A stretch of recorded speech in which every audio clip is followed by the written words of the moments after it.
Om Sai Ram. Welcome to Sai Samarpan channel. मैं हूं आपके साथ में विन्नी। और जैसे कि आप सब जानते हैं, दिवाली का त्यौहार कल से ही शुरू हो रहे हैं। धनतेरस, छोटी दिवाली, बड़ी दिवाली। तो सबको मेरी तरफ से हार्दिक शुभकामनाएं। सबके घर भरे रहें, भंडारे भरे रहें, सबके घर में खुशियां हों, सबके घर में रोशनी हो, उजाले हों, और बाबा सबके घर में अच्छे से बरकत रखें।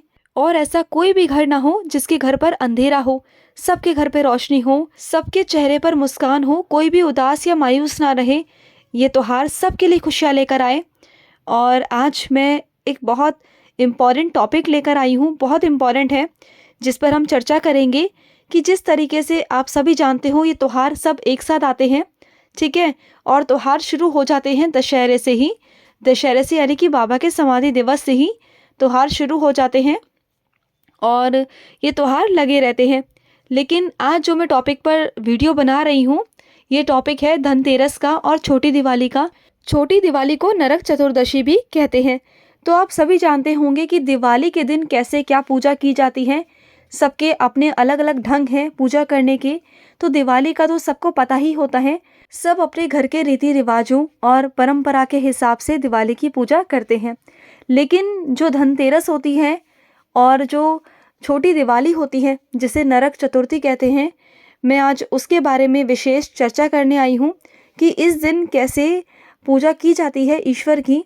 और क्या है कि कुछ लोग धनतेरस वाले दिन करते हैं और कुछ लोग छोटी दिवाली वाले दिन करते हैं। तो ये ज़रूर करना बहुत आवश्यक है।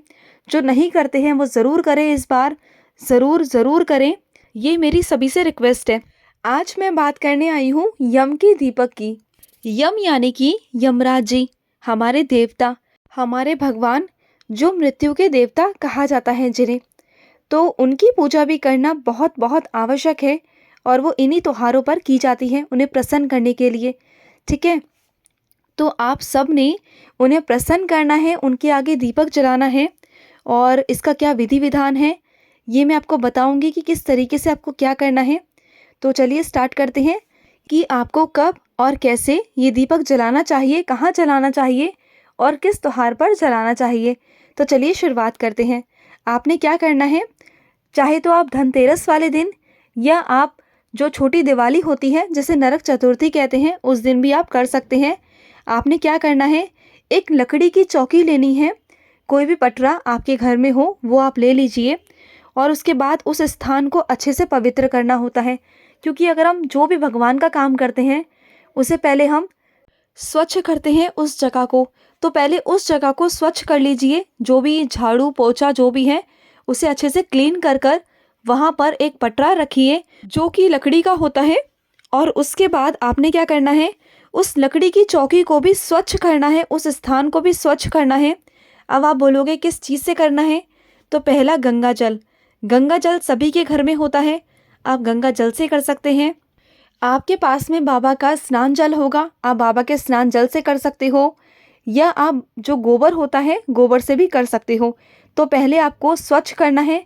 और अगर ये भी चीज़ नहीं है आपके पास तो हल्दी से भी आप कर सकते हो, क्योंकि हिंदू धर्म में ये तीनों चीज़ें शुभ मानी गई हैं। और अपने साईं का जो जल है वो तो हम सभी के लिए अमृत के समान है, ठीक है।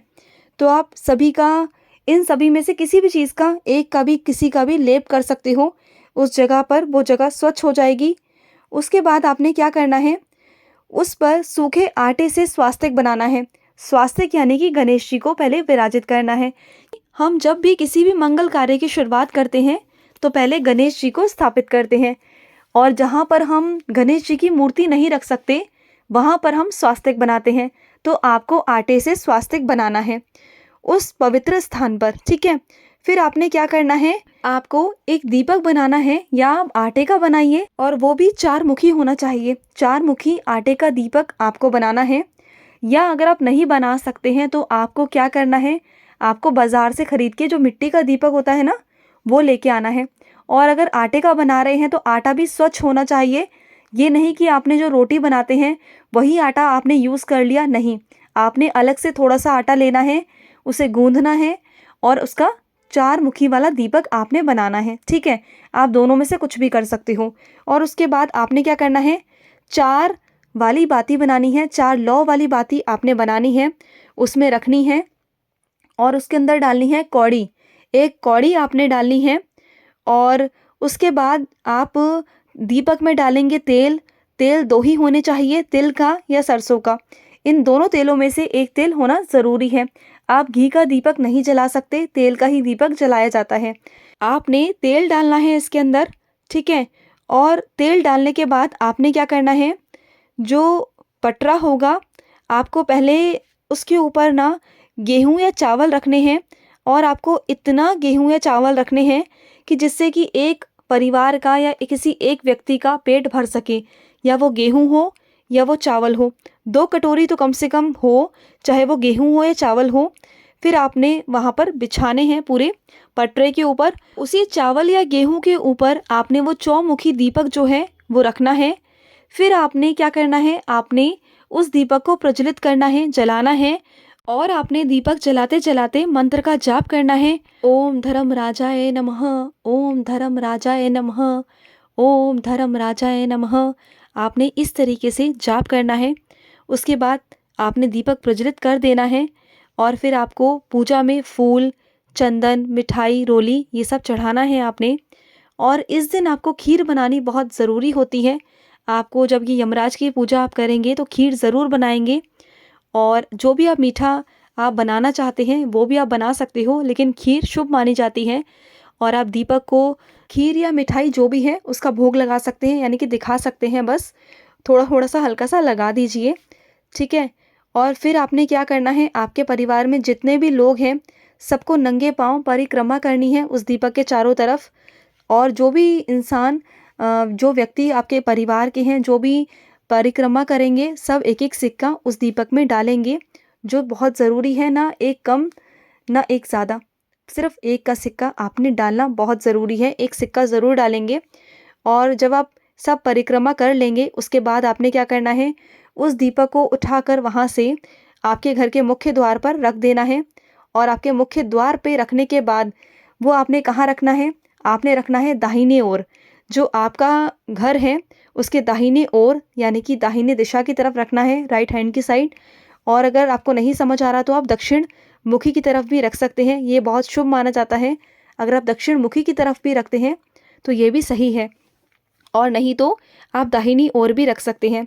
फिर आपने क्या करना है, आप जब दीपक बाहर रखेंगे तो आपको जब अंदर आना है तो दीपक की तरफ बार बार मुड़ के नहीं देखना, आपने सीधा अंदर आना है और बार बार दीपक की तरफ तो बिल्कुल नहीं देखना, बार बार जाकर नहीं देखना और बुझते हुए दीपक को तो बिल्कुल नहीं देखना, आपने बिल्कुल भी नहीं देखना। तो आपके मन में सवाल आएंगे कि क्यों ये दीपक जलाना चाहिए। तो मैं आपको बता दूं कि धनतेरस के दिन या फिर छोटी दिवाली के दिन यमराज का दीपक जलाना शुभ माना जाता है, क्योंकि ऐसा कहा जाता है कि जो हमारे ऊपर जो अनहोनी होती है, जो संकट होता है वो टल जाता है, जो अकाल मृत्यु होती है वो टल जाती है। और सभी लोग हर साल इस दीपक को जलाते हैं। जिसे नहीं पता है वो भी जलाए, इस बार ज़रूर जलाए, उसे बहुत कृपा प्राप्त होगी, यमराज जी की बहुत कृपा प्राप्त होगी। और जितने भी हिंदू लोग हैं उन सबको पता ही होता है, लेकिन जिन्हें नहीं पता है वो ज़रूर जलाना। इस बार आपने ज़रूर जलाना है, क्योंकि दीपक जलाने से घर में सकारात्मक ऊर्जा ही आती है और नकारात्मक चीज़ें दूर भाग जाती हैं। यमराज से डरिए मत, वो भी हमारे देवता हैं, उनकी भी पूजा करिए, उनका काम है, जो वो करते हैं वो उनका काम है, ठीक है ना? और आप कहोगे कि दीपक जब मस्त हो जाएगा तब अगले दिन हम जो दीपक के अंदर जो हमने कौड़ी डाली थी उस कौड़ी का हम क्या करें? तो उस कौड़ी को आपको लेकर अगले दिन लाल कपड़े में बांधकर अपने घर की तिजोरी में रख देना है, जिससे आपके घर में बहुत सारी बरकत बनी रहेगी। और जो अनाज होगा वो आपको किसी भी गरीब में दे देना है। जो भी ज़रूरतमंद हो, जो भी गरीब हो, उसे आपने वो दान दे देना है। और कुछ पैसे आप रख कर दे सकते हैं, 11 रुपये, 21 रुपये, जो भी आपकी श्रद्धा हो उस गरीब को आप दे दीजिए, जो भी ज़रूरतमंद है। और जो ये दीपक हैं ये आपके घर में बहुत खुशहाली लाएगा, बहुत खुशहाली। आप ज़रूर करना, आपको इसके बेनिफिट्स पता चल जाएंगे। जब आप दीपक जलाएंगे ना तो आपको सच में रिजल्ट दिखाई देंगे। तो चलिए मैं लूँगी समाप्ति, मिलते हैं नेक्स्ट वीडियो में। तब तक के लिए happy Diwali to all my Sai devotees. तो चलिए मिलते हैं नेक्स्ट वीडियो में, तब तक के लिए ओम साई राम, जय साई राम।